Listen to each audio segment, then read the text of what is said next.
the main point here from the point of view of the writers in this room and how they approach their own feature writing or major projects now while you're Neiman's and also when you get back to the real world, is to keep in mind that every lead is an engine.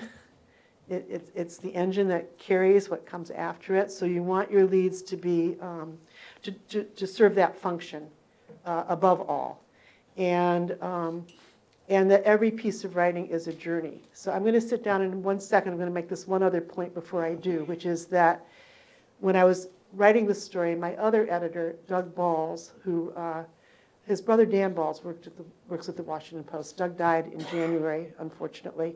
But I was able to tell him and his widow before he died about something I'd written for the Pulitzer Centennial, about thanking him for an insight that he gave me when I was working on this story. As my editor, he knew that I was somewhat overwhelmed by the story and the amount of information that I had to muster in a clear way. And he said to me, well, listen, you took the train with this guy to Washington. So you have the present day story of taking the train to Washington, the overnight train, and going to the Pentagon.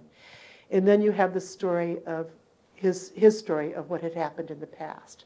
So you'll have two storylines, the present story of going to Washington and the other travel story of going into the past. And I looked at him, and I think I must have still looked confused, and he said, listen, it's a journey. It's a journey that goes in two directions. And I said, okay. And he said, journey, Homer, the Iliad. If it was good enough for him. So keep the word journey in mind and the word engine.